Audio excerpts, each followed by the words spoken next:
In this fourth part of the virtual tour of the Colne Valley Postal History Museum, we're going to take a look at the A-size wall box and some of the other very large items which are up here on the patio. Well, you can see first of all in the corner here, it's not a wall box at all. It's just get the sun out of there. It's a K-type pillar. Now these were designed following a post office competition in 1980. And a chap called Anthony Gibbs won the competition with this design. They are very much Marmite boxes. You either love these or hate them. But the key features of the Gibbs K type are this huge recessed area here, which is actually, if we come in close, it's recessed within the curve of the box. So the collection plate and the big cipher here, the lock and everything, that's all recessed into the cylindrical design. And what that means is you could actually roll this box across the concrete. It's got a completely circular base as well, and it's flanged at the bottom. It doesn't go down very far. So it's ideal for modern shopping centres and railway stations and hospitals where you don't have to dig a big hole and you can just roll it into position.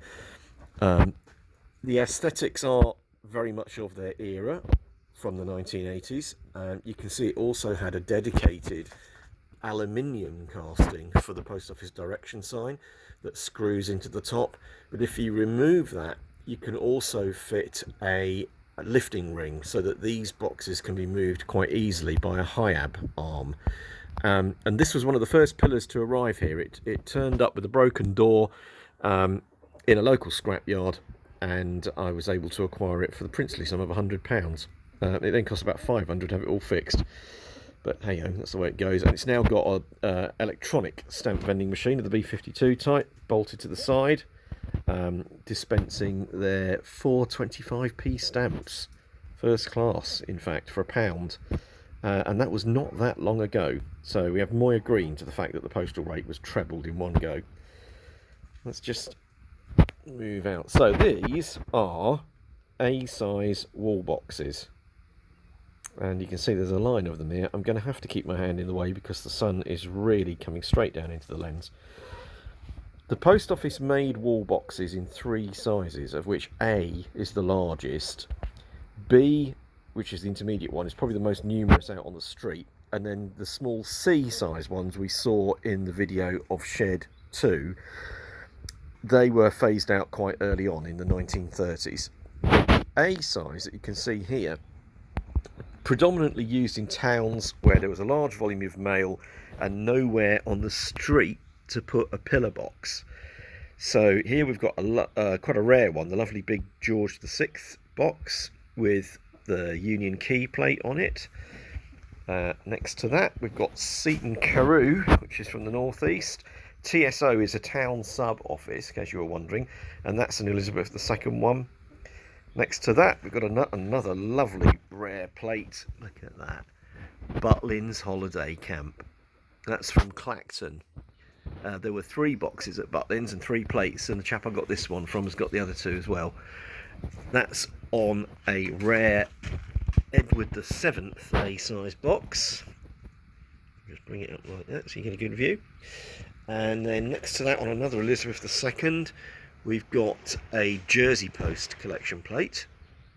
Jersey's boxes are still painted red. Guernsey, so many years ago, decided to paint all of theirs blue. But if you go on holiday to Jersey, you'll see that their standard post office red with their own collection plates. And then the one on the end here, which was a very kind donation from Royal Mail, is a prototype of the A-size box. The plate on it is London Road Valley. And this, I'm going to have to come in a bit closer for this because I want to actually tap it for you. That is fiberglass, and that is cast iron. This has got a cast iron back, but this whole front moulding and door is fiberglass, and apparently 10 of these were made as an experiment to see if they could reduce the weight and the manufacturing cost. But it clearly wasn't very successful. They tend to break in the area around the hinge here, and I believe that there is only one left in service, which is the one at Boroughbridge in Yorkshire. Now, just to the right of that is another lovely pillar, which is an Edward VII one.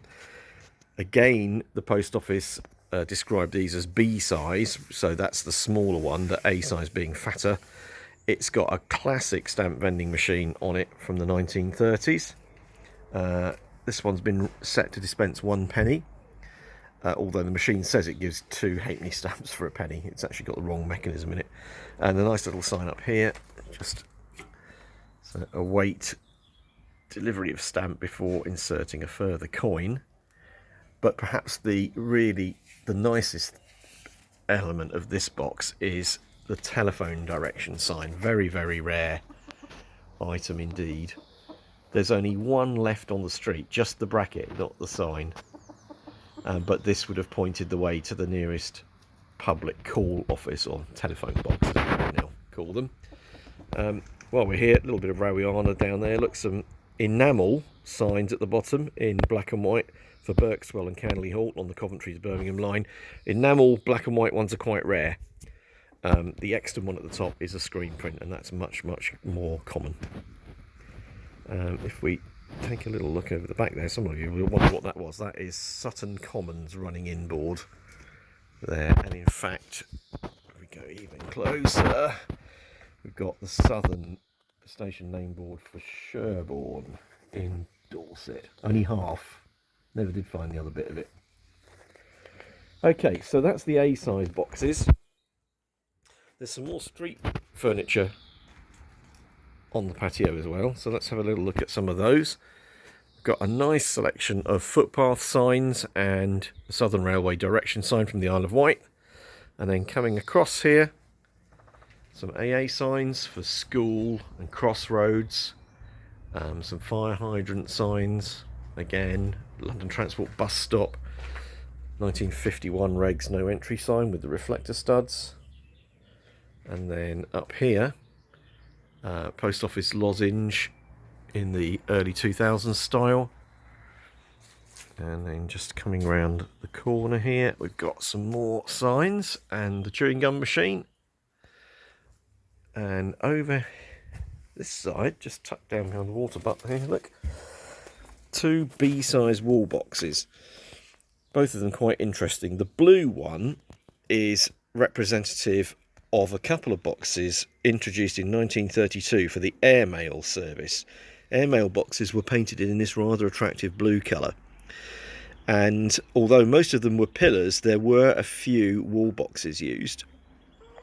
To the right of that is a very similar box, but you'll notice it's got no royal cipher on it, and it's got an extra enamel plate under the aperture proclaiming that this is in fact a private box, and this came from Northampton General Hospital. It is either George VI or George V, and the cipher has been ground off at some point, but this was in use inside the hospital foyer for patients to post their own letters. And then finally, for this section above it, is a 1966 GPO road mender's lamp with those lovely